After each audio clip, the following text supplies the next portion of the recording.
Alright, I had to make some coffee to get through this. Maybe I should have had tea because we're spilling some tea today.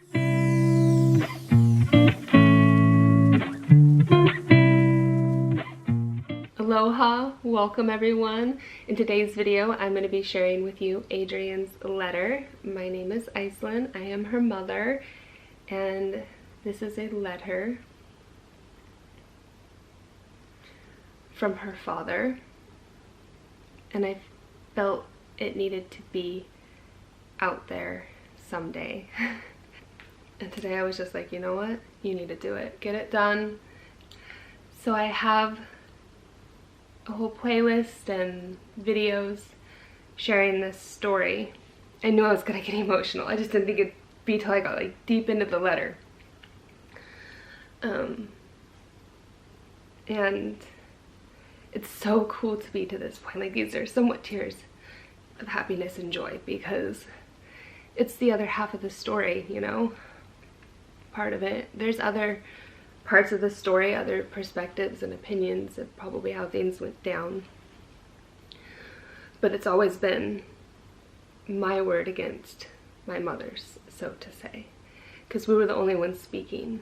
I'll share the story of here, how we got to this point a little bit. So when we were in Hawaii, one evening, we're all home and I'm on Instagram, and there's this message in my inbox, and I get a lot of, I don't know, I just wasn't completely thinking, because I get spam messages, you know, that are like from other countries wanting me to test product, and they're sometime in another language, and it's all yada yada yada. And I'm sorry, this is Matt, Adriene's father, and I had her when we were kids, and our support system definitely failed us.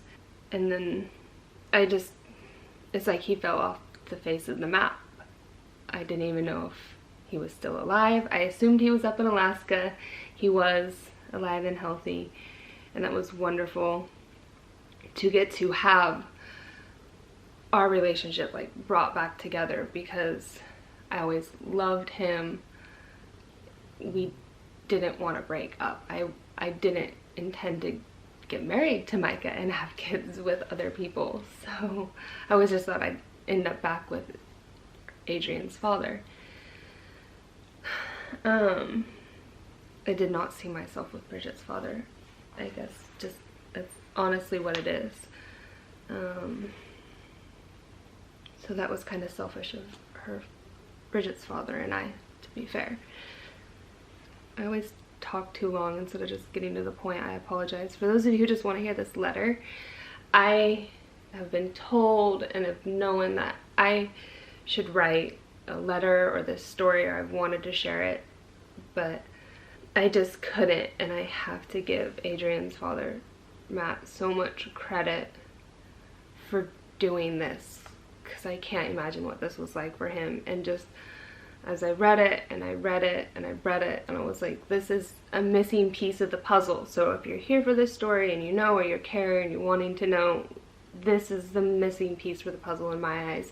His sister, she definitely has some pieces of the puzzle.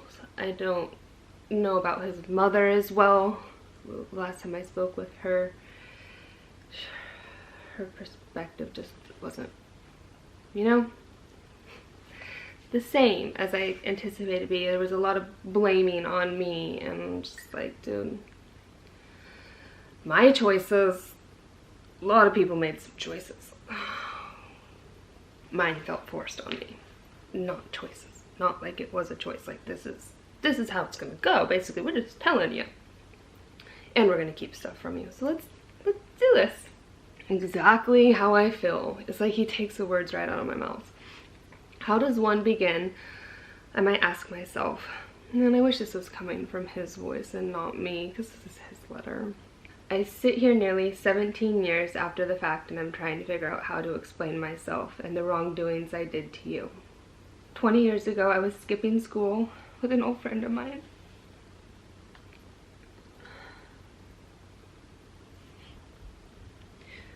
We decided to start our day by going to a place in a town who had the best donuts. I had my mind set on a delicious maple bar. They make the best donuts, but they don't anymore. This was just that. As I was walking inside the store to the bakery, I don't want to just be crying through the whole letter. Okay. As I was walking inside the store to the bakery, I noticed a beautiful young lady. She had gorgeous blue eyes, long blonde hair, and a very pretty smile. I was thrown off by her, but I figured I should get my maple bar and move on, not even thinking twice that I had a chance with such a pretty lady. As I was walking through the store, that young lady came up to me. She was smiling, almost giggling. But it was obvious she was slightly nervous, and she said, "Hey, could I have your phone number?" I was so scared and blown away that this beautiful young lady was even talking to me. I remember thinking, no way. I nervously said, "Sure." I don't really need to list the phone number here. It's so funny because I still remember that phone number. After she had left, I was in shock. I remember shaking. I was so nervous. When I got back to the car, tissues help. Okay. After she had left, I was in shock. I remember shaking. I was so nervous when I got back to the car. I had told my friend what had just happened because I was so excited and flabbergasted. He said, "What's her name?" I replied, "Icelyn." He said, "Icelyn?" I said, "Yes. Yep, that's the girl." I could tell that he knew I had come across a jewel by the sheer expression on his face. At that moment, panic set in. I went back into the store and wrote my phone number down on an old business card that I had in my wallet. I still have that card. I saved it. It's in Adriene's box. I should share those at some point. Their little treasure boxes. What I have left of their stuff. I literally went from having like a truck container full of Adriene and Bridget's stuff to just like those tote boxes. Bridget's is that size and Adriene's is like 2. Material stuff's not where it's at. And memories is, can't carry that stuff forever. And it was really neat to like be like, I have that business card, and take a photo and send it up to him. I worked my way up through the checkout line and handed it to her. Later that day, the phone rang. I answered the phone. Hello, and the cutest voice I ever heard came across. "Hi, this is Icelyn, the girl from the store." That was the beginning of some of the best years of my young life. We would talk late into the night, sneak out to be with each other, play and swim in the rivers during the hot Oregon summer months, snowboard and ski in the winter. We were young and truly in love. I would do anything I could to be with her, and she did the same to be with me. That beautiful young lady I met in the store would become your biological mother just a couple years later. During those first couple years before you were born, your mother and I tried our hardest to be together. We tried so hard. Even when the world and people we loved the most were putting barriers between us, we fought over and over to be together. It was a relentless struggle because our families were trying to rip us apart. At one point, I started to give up. It was hard and exhausting to be torn between families and the person you are in love with. Time kept moving, never stopping, and each day getting harder and harder. One day I gave up on your mom. I gave up on her when she needed me the most. I didn't know yet that she was pregnant with you when I gave up on her. But just a short time later, about a month later, your mother called me from her cell phone while sitting in her car. I picked up the phone and said, "Jesus, Icelyn, what do you want now?" Your mother said, I feel like I can still hear him saying that. Your mother said, "We need to talk. I'm pregnant and it might not be yours." As hopeful, it was just true. I probably should insert my part here. So my birthday was a rough day. I was kind of in a love triangle with him and another guy. And I don't know, the other guy was kind of just, I think, using me. Later on down the road, realizing differently, but I did feel like my heart was more for Adriene's father than him. Might have worked out better had the other guy been her father, but we never know. As hopefully one could imagine, I was overwhelmed with many emotions. I was angry at first. I felt like your mom was trying to start a relationship with another man who was stepping all over me. I made it about me. I completely forgot that I had left her. I felt scared, really scared. I've been ridiculed by my family my whole life up to that point, not to have kids at a young age, which he did express that. I was thinking, how am I going to explain this? Is my family going to leave me?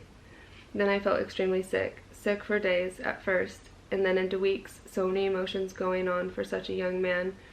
I was being selfish.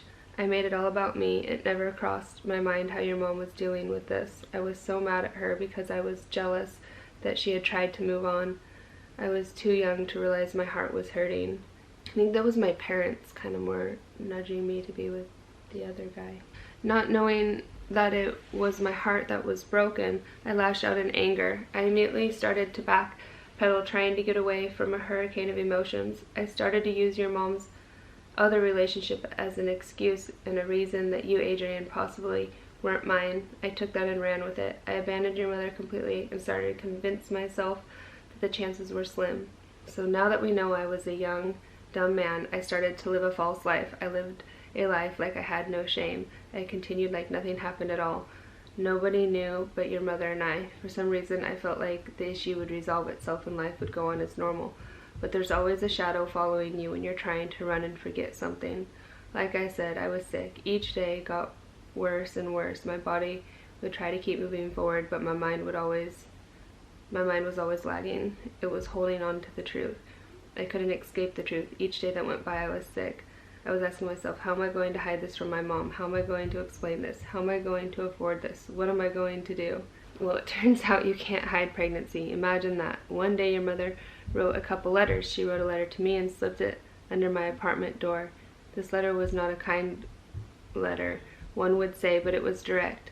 It made things crystal clear to me that she was pregnant and she had every plan in the world to bring you into it. As a young dumb man, I was already trying to figure out how I was going to cover this up. And knowingly, your mother had also written a second letter to my mom. My cover was blown. Well, needless to say, Judy, my mother, was not too impressed with me. One thing really great about my mom, Grandma Judy, is one of the most forgiving people I know. I feel like I called her and told her after I talked to Matt, but maybe I didn't. Grandma Judy is one of the most loving, forgiving people I know besides your mom. After a heated argument, Judy came up to me and said, "Son, we really need to talk." She expressed how much she loved me and how much she was scared.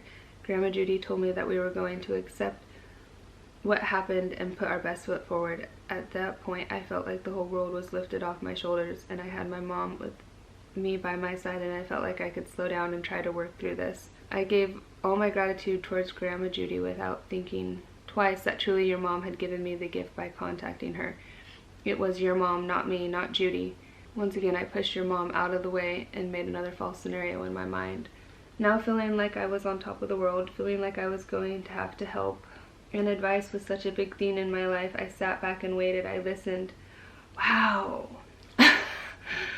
This is just mind-blowing to me because I was not a part of so much of this. Oh, I'll have to change the battery too.